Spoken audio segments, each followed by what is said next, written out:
Hello दोस्तों, स्वागत है मेरे यूट्यूब चैनल एडुटेरिया जंक्शन पे।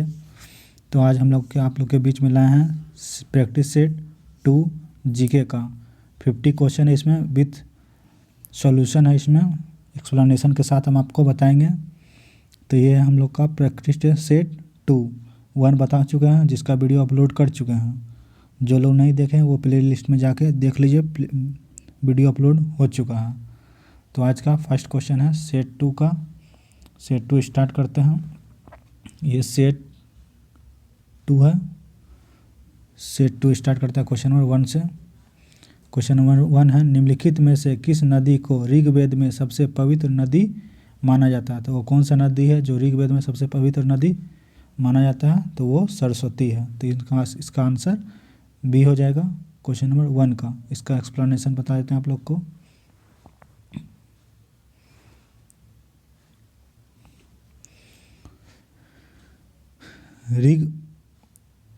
ऋग्वेद में सबसे पवित्र नदी सरस्वती को माना गया है, जबकि इस वेद में सबसे ज़्यादा बार वर्णित सिंधु नदी है। सबसे ज़्यादा बार वर्णित किसको किया गया है? सिंधु नदी को। गंगा नदी का उल्लेख केवल एक बार हुआ है, मात्र एक बार हुआ है किसका उल्लेख? गंगा नदी का। और यमुना नदी का उल्लेख कितना बार हो चुका है? हुआ है 3 बार हुआ है। तो ये सब पॉइंट आप लोग याद रखिएगा। क्वेश्चन में कुछ भी क्वेश्चन आ सकता है एग्जाम में। मोस्ट इम्पोर्टेंट क्वेश्चन आप लोग को बता रहे हैं। 50 क्वेश्चन आज का बताएंगे विथ एक्सप्लेनेशन के साथ। क्वेश्चन नंबर 2 की ओर चलते हैं। क्वेश्चन नंबर 2 है, प्राचीन भारत में पहला विदेशी आक्रमण किसके द्वारा किया गया था? तो पहला विदेशी आक्रमण किसके द्वारा किया गया था प्राचीन भारत में? तो ये ईरानियों के द्वारा किया गया था। तो इसका आंसर 2 हो जाएगा। चलिए इसका एक्सप्लेनेशन देखते हैं। भारत का प्रथम विदेशी आक्रमण ईरानी के हखमनी वंश के शासकों ने किया था।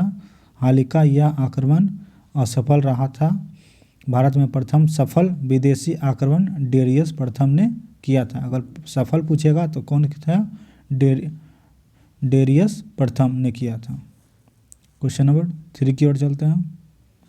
क्वेश्चन नंबर 3 है,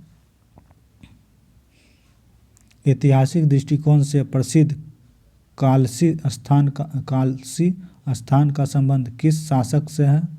ये किस शासक से है? तो ये अशोक से संबंधित है। क्वेश्चन नंबर 3 बता दिए हैं। इसका एक्सप्लेनेशन देखते हैं। कालसी नामक स्थान उत्तराखंड में स्थित है। इस स्थान पर अशोक के शिलालेख उपस्थित है। इस अभिलेख का संबंध अशोक के आंतरिक प्रशासक से है, इसलिए इसका संबंध किससे था? अशोक से। ये कहाँ है? उत्तराखंड में। क्वेश्चन नंबर 4 की ओर चलते हैं। क्वेश्चन नंबर 4 है। क्वेश्चन नंबर 4 की ओर चलते हैं। प्रसिद्ध पुस्तक शाहनामा के लेखक कौन है? तो शाहनामा के लेखक कौन है? पिछले सेट में भी ये क्वेश्चन आ चुका है। तो ये है फिरदौसी। तो इसका आंसर ऑप्शन डी हो जाएगा। इसका एक्सप्लेनेशन देखते हैं। तो यही है बुक शाहनामा, जिसको लिखे हैं कौन? फिरदौसी। शाहनामा फारसी भाषा में एक ग्रंथ है, जिसके लेखक कौन थे? फिरदौसी। ये कौन भाषा में लिखा गया है? तो ये फारसी भाषा में लिखा गया है। यह महमूद गजनवी के दरबार में रहता था। शाहनामा फिरदौसी की सबसे प्रसिद्ध रचनाओं में से एक है। क्वेश्चन नंबर 5 की ओर चलते हैं। क्वेश्चन नंबर 5 है, दीवान ए अर्ज विभाग का संबंध किस शासक से था? तो ये किस शासक से था दीवान ए अर्ज? तो ये था बलवन के शासक से के संबंध था। इसका एक्सप्लेनेशन देखते हैं। ये बलवन। दीवान ए अर्ज विभाग का संबंध बलवन से था। यह सैन्य विभाग से संबंधित था, जिसका मुख्य कार्य सैनिकों की भर्ती तथा निरीक्षण करना था। क्वेश्चन नंबर 5 हो चुका। क्वेश्चन नंबर 6 की ओर चलते हैं। ये वीडियो का PDF आपको मेरे टेलीग्राम चैनल पे मिल जाएगा। तो इसका लिंक आपको डिस्क्रिप्शन में मिल जाएगा। तो आप वहाँ से इसका PDF डाउनलोड कर सकते हैं आप लोग। चलिए क्वेश्चन नंबर 6 की ओर चलते हैं। क्वेश्चन नंबर 6 है, किस मुगल शासक ने ईस्ट इंडिया कंपनी को भारत में व्यापार करने का फरमान दिया था? तो कौन सा मुगल शासक है जो भारत में व्यापार करने का फरमान दिया था? तो ये जहांगीर है। तो इसका आंसर बी हो जाएगा। क्वेश्चन नंबर 6 का इसका एक्सप्लेनेशन देखते हैं।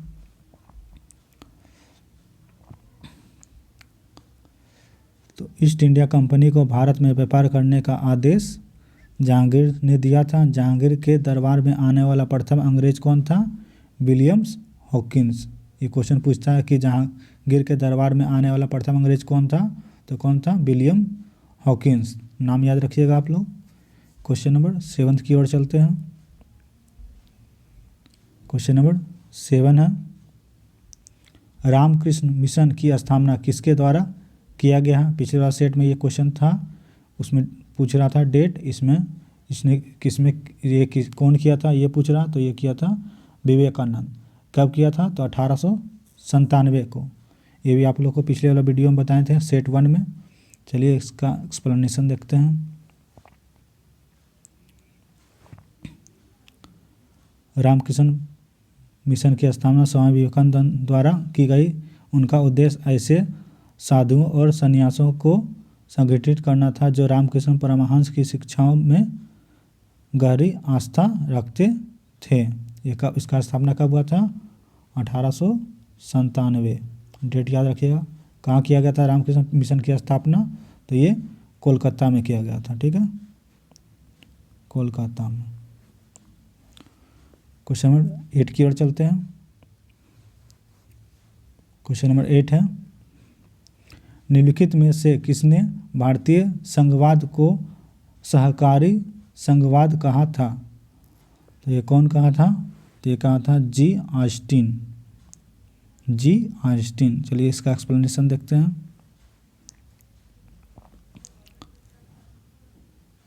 जी ऑस्टिन ने भारत संघवाद को सहकारी संघवाद कहकर संबोधित किया था, जबकि के.सी. वेयर ने भारतीय संविधान को अर्ध संघीय कहा था। नाम याद रखिएगा आप लोग। क्वेश्चन नंबर 9 की ओर चलते हैं। 8 हो चुका है। क्वेश्चन नंबर 9 है, किस संविधान संशोधन द्वारा दिल्ली को राष्ट्रीय राजधानी का दर्जा दिया गया? तो ये किस संविधान संशोधन के तहत? तो ये 69वां संविधान संशोधन के तहत दिल्ली को राष्ट्रीय राजधानी का दर्जा दिया गया। चलिए इसका एक्सप्लेनेशन देखते हैं। 69वां संविधान संशोधन अधिनियम 1991 के द्वारा दिल्ली को राष्ट्रीय राजधानी का दर्जा दिया गया, जबकि 61वें संविधान संशोधन 1989 के तहत मतदान की आयु घटाकर 21 वर्ष से 18 वर्ष कर दिया गया। क्वेश्चन नंबर 10 की ओर चलते हैं। क्वेश्चन नंबर 10 है, संसद द्वारा भारतीय नागरिकता अधिनियम को किस वर्ष पारित किया गया था? तो ये किस वर्ष पारित किया गया था? तो ये 1955 में पारित किया गया था। तो इसका आंसर ऑप्शन सी हो जाएगा। क्वेश्चन नंबर 10 का इसका एक्सप्लेनेशन देखते हैं।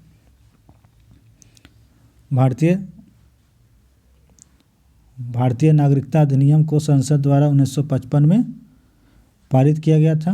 भारत में नागरिकता प्राप्त करने के लिए कुल 5 तरीके हैं जो निम्न हैं। कौन कौन है? नंबर 1 है जन्म से, वंश से, पंजीकरण से, देशीकरण से और भूमि अर्जन से। ये 5 तरह से भारत में नागरिकता प्राप्त किया जा सकता है। किस अधिनियम के तहत? 1955। क्वेश्चन नंबर 11 की ओर चलते हैं। क्वेश्चन नंबर 11 है, भारतीय संविधान का कौन सा अनुच्छेद छुआछूत उन्मूलन से संबंधित है? तो वो कौन सा अनुच्छेद है? तो अनुच्छेद वो 17 है। चलिए इसका एक्सप्लेनेशन देखते हैं।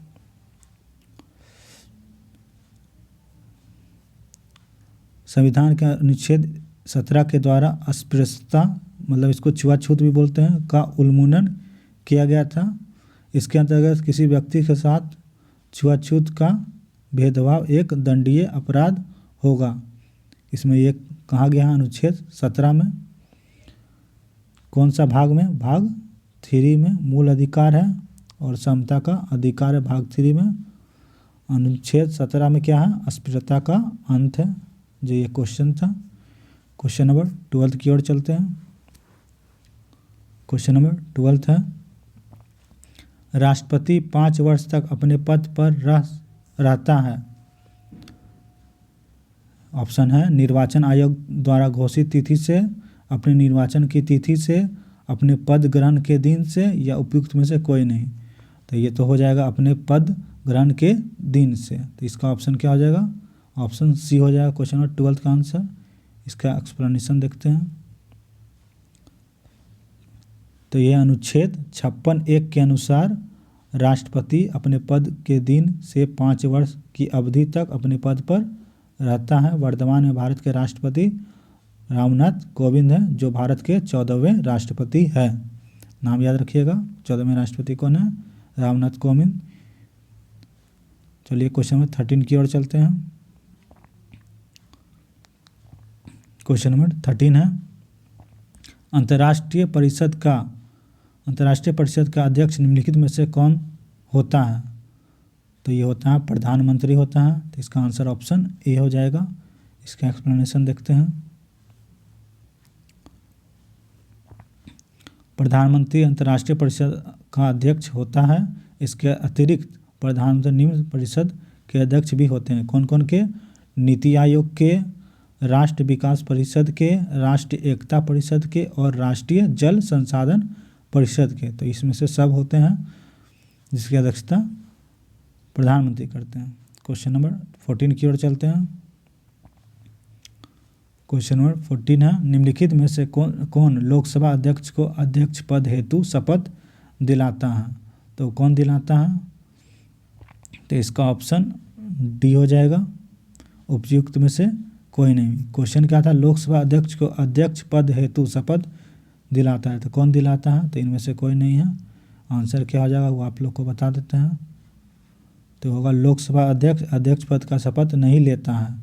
लोकसभा अध्यक्ष लोकसभा सदस्य के रूप में ही शपथ लेता है। लोकसभा अध्यक्ष अपना त्यागपत्र उपाध्यक्ष को देता है, इसलिए इसका कोई शपथ नहीं दिलाता है। तो आंसर इसका ऑप्शन डी हो जाएगा, उपयुक्त में से कोई नहीं। क्वेश्चन नंबर 15 की ओर चलते हैं।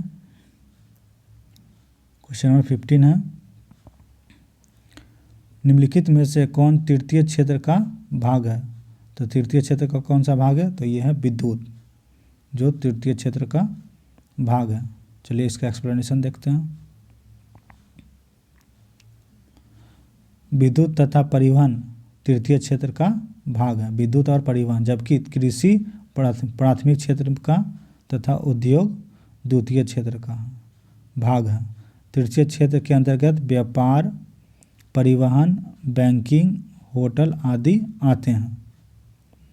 क्वेश्चन नंबर 15 हो चुका है। क्वेश्चन नंबर 16 की ओर चलते हैं। क्वेश्चन नंबर 16 है, अर्थशास्त्र में उत्पादन का अर्थ है। अर्थशास्त्र में उत्पादन का अर्थ है वो क्या है, वो पूछ रहा है। तो क्या है? उपयोगिता। तो ऑप्शन बी हो जाएगा क्वेश्चन नंबर 16 का। इसका एक्सप्लेनेशन देखते हैं। उपयोगिता का अभिप्राय है किसी वस्तु एवं सेवा की किसी मानवीय आवश्यकताओं को संतुष्ट करने से है, अतः मानवीय आवश्यकताओं की संतुष्ट करने की शक्ति का सृजन करना उत्पादन कहलाता है। तो आंसर इसका क्या आ जाएगा? उपयोगिता। क्वेश्चन नंबर 16 हो चुका है। क्वेश्चन नंबर 17 की ओर चलते हैं। क्वेश्चन नंबर 17 है, क्षेत्रीय ग्रामीण बैंक की स्थापना किस समिति के सिफारिश पर की गई थी? तो यह कौन सी समिति पर सिफारिश पर की गई थी सिफारिश? तो यह है नरसिम्हा समिति। तो आंसर हो जाएगा इसका ऑप्शन नंबर सी, नरसिम्हन समिति। चलिए इसका एक्सप्लेनेशन देखते हैं। क्षेत्रीय ग्रामीण बैंक की स्थापना नरसिम्हन समिति के सिफारिश पर 1975 में किया गया था। डेट भी याद रखिए आप लोग, 1975। क्वेश्चन नंबर 18 की ओर चलते हैं। क्वेश्चन नंबर 18 है, किस वर्ष वन जीव संरक्षण अधिनियम को पारित किया गया था? तो किस वर्ष किया गया था? ये पिछले वाला सेट में भी आपको एक्सप्लेनेशन में बताए थे। तो ये होगा 1972। आंसर होगा इसका ऑप्शन बी। चलिए इसका एक्सप्लेनेशन देख लेते हैं। एक्सप्लेनेशन को आप लोग जरूर अच्छा से ध्यान से देखिएगा, इसमें बहुत सारा क्वेश्चन भी आपको मिलेगा। 1972 में वन जीव संरक्षण अधिनियम को पारित किया गया था। 1972 में पर्यावरण से संबंधित कुछ प्रमुख अधिनियम भी हैं। वो कौन कौन है? वन संरक्षण अधिनियम 1980, पर्यावरण संरक्षण 1986। तो दोनों डेट याद रखिएगा आप लोग। क्वेश्चन नंबर 19 की ओर चलते हैं। क्वेश्चन नंबर 19 है, राधा मोहन कप का संबंध किस खेल से है? जो राधा मोहन कप है वो पूछ रहा है कौन सा खेल से संबंधित है? तो ये पोलो से संबंधित है। तो इसका ऑप्शन सी हो जाएगा 19 का आंसर। चलिए इसका एक्सप्लेनेशन देखते हैं। यही है पोलो खेल, ठीक है। राधा मोहन कप का संबंध पोलो से है। इस खेल से जुड़े कुछ प्रमुख कप भी है, जैसे एजरा कप, ये भी पोलो से है। असलासिक कप, ये भी पोलो से है। राधा मोहन कप तो बता ही दिए, ये भी पोलो से है। क्वेश्चन नंबर 20 की ओर चलते हैं। क्वेश्चन नंबर 20 है, खासा जनजाति किस राज्य की एक प्रमुख जनजाति है? खासी बोले या खासा बोले, किस राज्य की एक प्रमुख जनजाति है? तो ये उत्तराखंड की प्रमुख जनजाति है। तो इसका ऑप्शन बी हो जाएगा। चलिए इसका एक्सप्लेनेशन देखते हैं।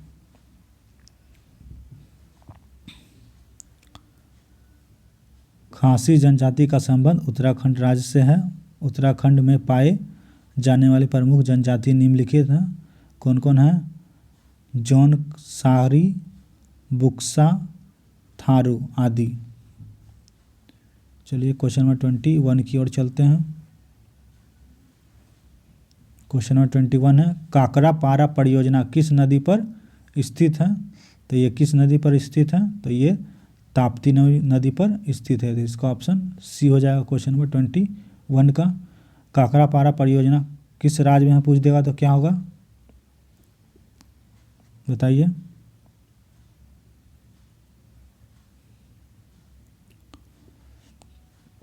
देखिए इसका एक्सप्लेनेशन देखते हैं। काकरापारा परियोजना जो है एक जल विद्युत परियोजना है जो ताप्ती नदी पर स्थित है। क्वेश्चन नंबर 21 हो चुका। क्वेश्चन नंबर 22 की ओर चलते हैं। क्वेश्चन नंबर 22 क्या है? डफला एवं अम्बोड़ की खाड़ी निम्नलिखित में से किस राज्य में स्थित है? कौन कौन? डफला और अम्बोड़ की खाड़ी पहाड़ी किस राज्य में है? तो ये है अरुणाचल प्रदेश में। तो इसका आंसर ऑप्शन बी हो जाएगा क्वेश्चन नंबर 22 का। इसका एक्सप्लेनेशन देखते हैं। तो ये है डाफला, अम्बोर, मीरी तथा मिसमी आदि पहाड़ों का संबंध अरुणाचल प्रदेश राज्य से है, जबकि मिकड़ी पहाड़ी का संबंध असम राज्य से है। तो दोनों आप लोग याद रखिएगा। एक हिल स्टेशन है ये। क्वेश्चन नंबर 23 की ओर चलते हैं। क्वेश्चन नंबर 23 क्या है? किस देश के घास के मैदान को पम्पास कहा जाता है? ये बहुत बार सेट में आप लोग को पढ़ चुके होंगे, ये बहुत बार बनाए भी होंगे। किस देश के घास के मैदान को पम्पास कहा जाता है? तो ये इसका आंसर हो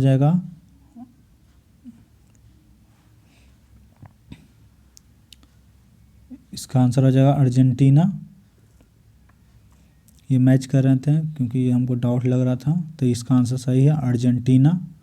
चलिए इसका एक्सप्लेनेशन देखते हैं। अर्जेंटीना के घास के मैदान को पम्पास कहा जाता है। विश्व के प्रमुख घास मैदान एवं निम्न देश जो संबंधित है। ऑस्ट्रेलिया, वहाँ के घास के मैदान को डाउन्स कहा जाता है। ब्राज़ील के घास के मैदान को क्या बोला जाता है? कैम्पास।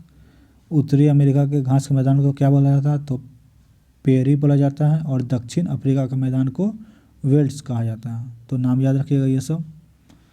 चलिए क्वेश्चन नंबर 24 की ओर चलते हैं। क्वेश्चन नंबर 24 है, जापान का ड्रेटाइड किस शहर को कहा जाता है? जापान का ड्रेटाइड किस शहर को कहा जाता है? तो ये नागोया को कहा जाता है। नागोया को कहा जाता है जापान का डेट्राइड। चलिए इसका एक्सप्लेनेशन देख लेते हैं। यही है, जापान का डेट्राइड नागोया शहर को कहा जाता है। यह क्षेत्र जहाज निर्माण हेतु प्रसिद्ध है। जापान का मैनचेस्टर ओसाका को कहा जाता है। क्वेश्चन नंबर 25 की ओर चलते हैं। क्वेश्चन नंबर 25 क्या है? क्वेश्चन नंबर 25 है, हुजा घाटी निम्नलिखित में से किस हिमालय का भाग है? तो ये किस हिमालय का भाग है? ये है ट्रांस हिमालय का भाग। तो इसका ऑप्शन बी हो जाएगा। क्वेश्चन नंबर 25 का इसका एक्सप्लेनेशन देखते हैं। हुजा घाटी ट्रांस हिमालय का भाग है। ट्रांस हिमालय प्रमुख घाटियाँ हैं जो है नुब्रा है, सिगार है और हुजा है। क्वेश्चन नंबर 26 की ओर चलते हैं। क्वेश्चन नंबर 26 है, बाउल तथा जात्रा लोक नृत्य का संबंध किस राज्य से है? तो ये किस राज्य से है? तो ये पश्चिम बंगाल से है, बाउल और जात्रा। इसका एक्सप्लेनेशन देखते हैं। बाउल और जात्रा लोकनृत्य पश्चिम बंगाल से संबंधित है, जबकि यक्षगान करगा नृत्य का संबंध कर्नाटक राज्य से है। कौन कौन? यक्षगान और करगा। नाम याद रखिएगा आप लोग। क्वेश्चन नंबर 27 की ओर चलते हैं। क्वेश्चन नंबर 27 है, स्नेल का नियम का संबंध किससे है? तो ये आप लोग फिजिक्स में पढ़े होंगे। स्नेल का नियम का संबंध किससे है? तो ये प्रकाश का अपवर्तन से है। क्वेश्चन नंबर 27 का आंसर ऑप्शन बी हो जाएगा। इसका एक्सप्लेनेशन देखते हैं। प्रकाश के अपवर्तन में अपवर्तित किरण और आपतन बिंदु पर डाला गया अभिलंब एक ही तल में होते हैं। किन्हीं दो माध्यम के लिए एक वर्गीय प्रकाश आपतन कोण की ज्या तथा अपवर्तन कोण की ज्या का अनुपात नियतांक होता है। तो यही होता है sine i by sine r equal to V1/V2। इसी को बोलते हैं स्नेल्स लॉ। क्वेश्चन नंबर 28 की ओर चलते हैं। क्वेश्चन नंबर 28 है, सूची 1 को सूची 2 से सुमेलित कीजिए तथा सूची के नीचे दिए गए कूट का प्रयोग करते हुए सही उत्तर कीजिए। मैचिंग करना है। पहला में ए में क्या दिया है? क्यूसेक, दूसरा बी में दिया बाइट, तीसरा में रिटकर और चौथा में दिया हुआ है बार। तो आप लोग तो जानते हैं इसका आंसर क्या हो जाएगा? तो इसका आंसर हो जाएगा ऑप्शन सी हो जाएगा। चलिए इसको मैच भी करा देते हैं आपको। तो रिटर स्केल से भूकंप मापते हैं, तो इसका सी का ऑप्शन 2 हो जाएगा। फिर ए का क्यूसेक, तो क्यूसेक का क्या हो जाएगा? क्यूसेक का प्रवाह का दर हो जाएगा, तो ये ऑप्शन 3 में चला जाएगा। बाइट, तो बाइट किससे मापते हैं? तो बाइट भी पता आप लोग को कंप्यूटर में होता है जो बाइट, ये हो गया 4 में ऑप्शन चला जाएगा। बच गया बार, तो ये दाब का ऐसा ही मात्रा होता है बार, तो ये ऑप्शन ए में चला जाएगा। तो इसका आंसर ऑप्शन 3 होगा, सी हो जाएगा। चलिए इसका एक्सप्लेनेशन देख लेते हैं। ये ऑलरेडी यहाँ पे है। क्यूसेक जल की दर मापता है, बाइट डिजिटल सूचनाएं की इकाई मतलब कंप्यूटर से संबंधित है, रिक्टर स्केल जो होता है भूकंप की तीव्रता नापता है, और बार जो है दाब को मापने वाला इकाई है। क्वेश्चन नंबर 28 हो चुका है। क्वेश्चन नंबर 29 की ओर चलते हैं। क्वेश्चन नंबर 29 है, कोका कोला जैसे शीतल पेय में क्या पर्याप्त मात्रा में पाया जाता है?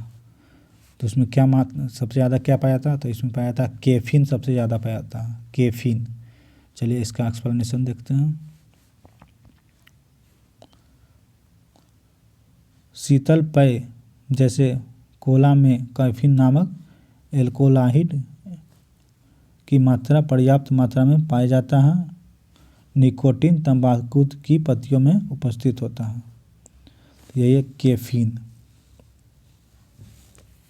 जिसका ये सूत्र है, ये फॉर्मूला है। क्वेश्चन नंबर 29 हो चुका। क्वेश्चन नंबर 30 की ओर चलते हैं। क्वेश्चन नंबर 30 क्या है? परमाणु नाभिक के अवयव हैं। परमाणु नाभिक के अवयव हैं, तो कौन कौन उसके अवयव हैं?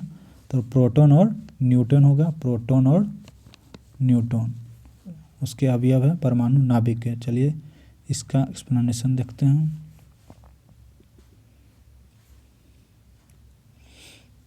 परमाणु द्रव सूक्ष्मता कण होता है जिसमें द्रव के गुण विद्यमान रहते हैं। परमाणु के नाभिक में प्रोटॉन और न्यूट्रॉन होते हैं। प्रोटॉन पर धनावेशित और न्यूट्रॉन पर कोई आवेश नहीं होता है। ठीक है, यही इसका फिगर है। प्रोटॉन, इलेक्ट्रॉन, न्यूट्रॉन और यह न्यूक्लियस। चलिए क्वेश्चन नंबर 31 की ओर चलते हैं। क्वेश्चन नंबर 31 क्या है? पदार्थ का परमाणुक सिद्धांत सर्वप्रथम किसने दिया था? तो ये दिए थे कौन? John Dalton. तो ऑप्शन बी हो जाएगा क्वेश्चन नंबर 31 का। पदार्थ का परमाणुक सिद्धांत दिए थे जॉन डाल्टन। चलिए इसके बारे में एक्सप्लेनेशन देखते हैं। पदार्थ का परमाणुक सिद्धांत का प्रतिपादन जॉन डाल्टन ने किया था। यह डाल्टन एटॉमिक थ्योरम है, जिसमें 16 मास यूनिट इसका ऑक्सीजन होता है, 2 मास हाइड्रोजन होता है, मिलकर 18 यूनिट बनाता है ये, जो वाटर बनाता है। चलिए क्वेश्चन नंबर 32 की ओर चलते हैं। क्वेश्चन नंबर 32 है, लोहे का सबसे शुद्धतम रूप कौन सा होता है? तो लोहे का, तो पिटवा लोहा सबसे शुद्धतम रूप होता है लोहे का। चलिए इसका एक्सप्लेनेशन देख लेते हैं। यह पिटवा लोहा का सबसे शुद्धतम रूप होता है। इसमें कार्बन की मात्रा 0.12% से 0.25% के बीच में होता है। यही है Fe, जिसका एटॉमिक नंबर होता है 26 और एटॉमिक मास जो होता है वो होता है 56 या 55 पॉइंट भी बोल सकते हैं आप लोग। चलिए क्वेश्चन नंबर 33 की ओर चलते हैं। क्वेश्चन नंबर 33 है, चिली सॉल्ट पीटर का रासायनिक सूत्र क्या है? तो क्या है? तो आप लोग को पता ही होगा इसका रासायनिक सूत्र क्या है। तो इसका रासायनिक सूत्र है NaNO3। इसका ऑप्शन बी हो जाएगा 33 का। चलिए इसका एक्सप्लेनेशन देखते हैं।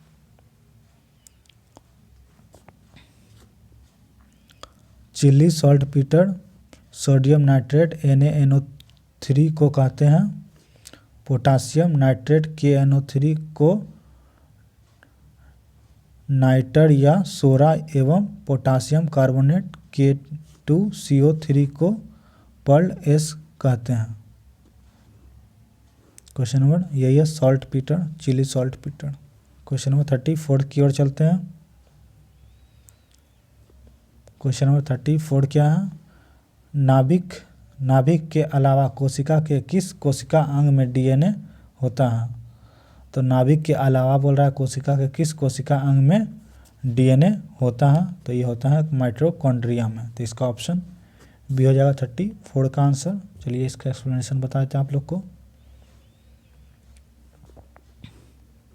ये माइटोकॉन्ड्रिया को जब तक विशेष रूप से अभिरचित नहीं किया जाता है तब तक सूक्ष्मदर्शी द्वारा इसे आसानी से नहीं देखा जा सकता।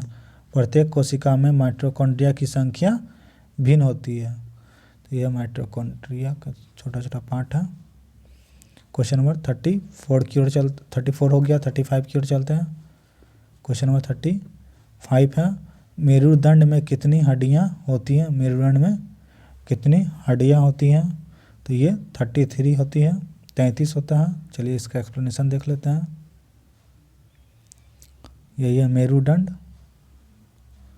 यही है मेरुदंड। जिसमें बोला था कितना हड्डियाँ मेरुदंड में, तो 33 हड्डियाँ होती हैं। गिरीवा कराहुआ में 7, वक्ष प्रवेश में 12, कमर में 5, कटी प्रवेश में 5, कोक्सीजियल में 4 और कुल मिलाकर 33 हड्डियाँ होती हैं। चलिए क्वेश्चन नंबर 36 की ओर चलते हैं। क्वेश्चन नंबर 36 है, केसर मसाला बनाने के लिए पौधे का निम्न में से कौन सा भाग उपयोग में लाया जाता है। केसर का मसाला बनाते हैं तो पौधे का कौन सा भाग का उपयोग में लाया जाता है, ये क्वेश्चन है। तो ये लाया जाता है वर्ती ग्राग को। तो ऑप्शन सी हो जाएगा। क्वेश्चन इसका एक्सप्लेनेशन देखते हैं। तो यही है, स्टिग्मा के अंदर होता है ये। तो यही होगा वर्तिकाग्र। केसर के कोक्रम नामक पौधे के फूल के स्टिग्मा से मसाला निर्मित किया जाता है। चलिए क्वेश्चन नंबर 37 की ओर चलते हैं। क्वेश्चन नंबर 37 है, फुफ्फुसधुलियमा से वे ग्रसित होते हैं जो निम्नलिखित उद्योगों में काम करते हैं। तो इसका आंसर क्या हो जाएगा, कोयला खनन में। इसका ऑप्शन बी हो जाएगा। चलिए इसका एक्सप्लेनेशन देख लेते हैं। यही है, जो कोयला में करता है कोयला खनन में, तो उसमें ये बीमारी हो जाता है। कोयला खनन या स्पेक्ट्रज उद्योग में काम करने के कारण होता है। इसका प्रमुख कारण धूलकण है। इसके प्रमुख लक्षण है सांस लेने में परेशानी, सांस और सिर में दर्द या फेफड़े को सर्वाधिक नुकसान पहुंचाता है। क्वेश्चन नंबर 38 की ओर चलते हैं। क्वेश्चन नंबर 38 है, शारदा अधिनियम किससे संबंधित है।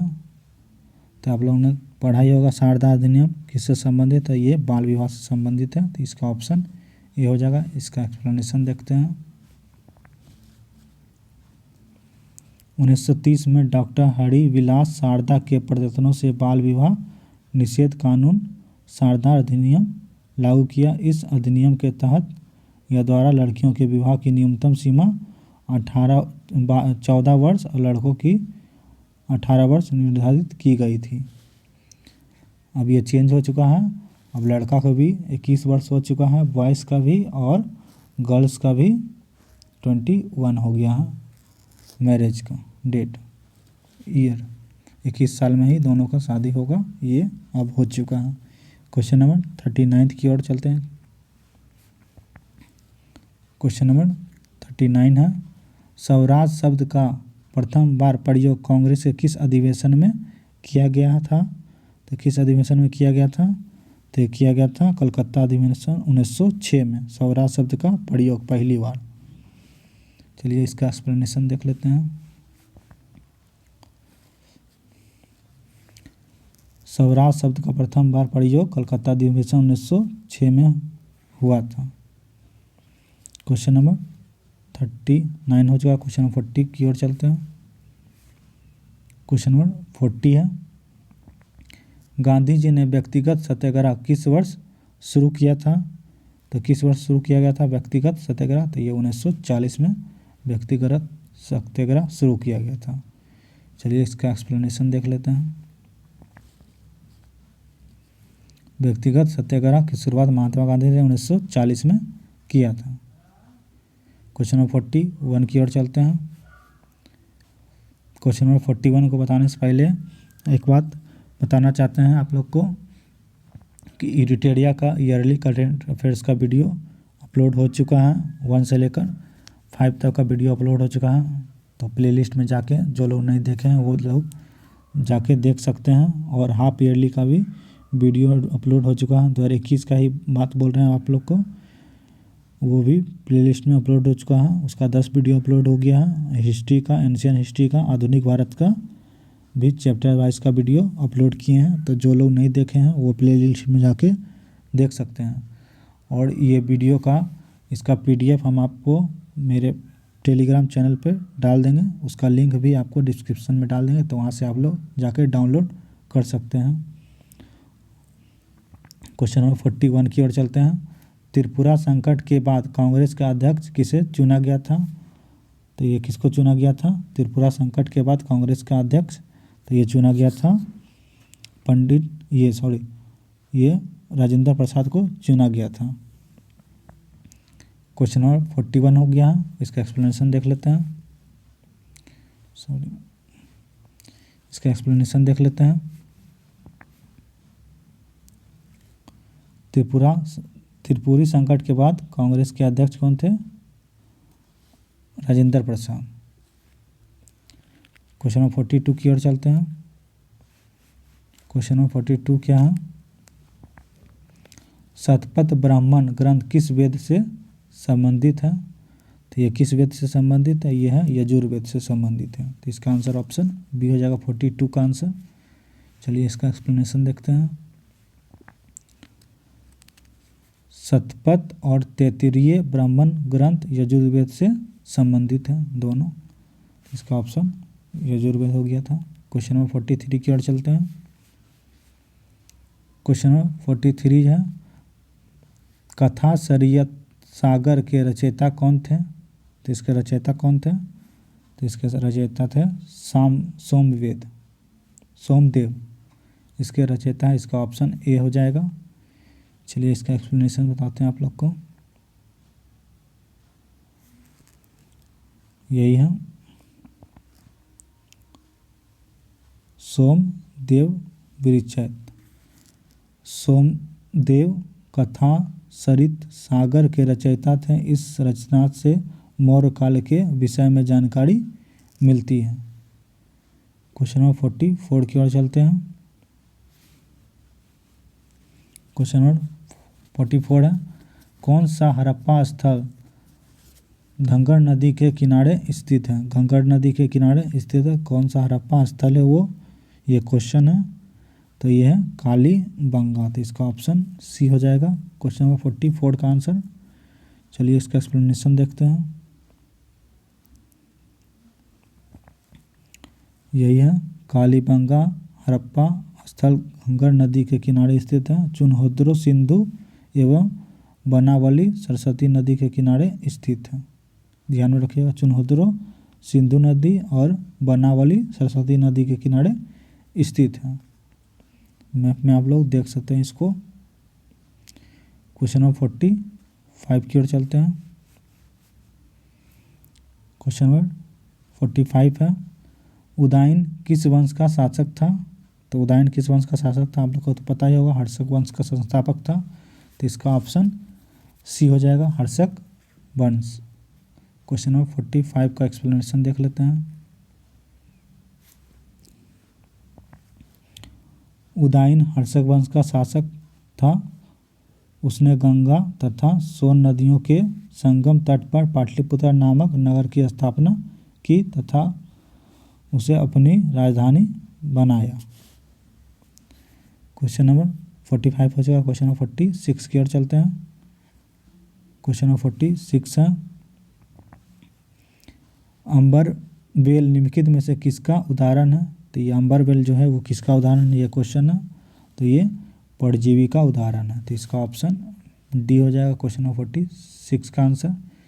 इसका एक्सप्लेनेशन देखते हैं।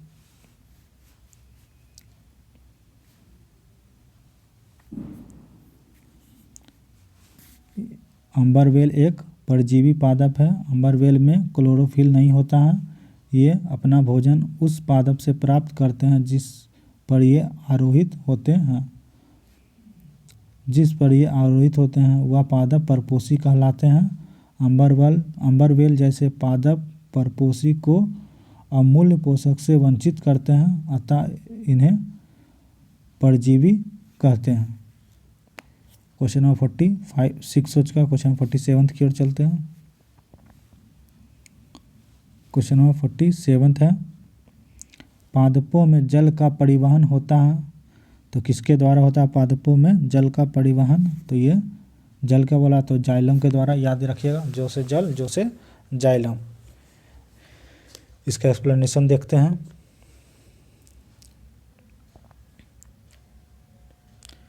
तो जल और पोषक तत्वों में परिवहन के लिए पादपों में जो संवहन उत्तक होता है उसे जाइलम या दारू कहते हैं। जाइलम नलियों का सतत जाल बनाता है जो मूल को तने और शाखाओं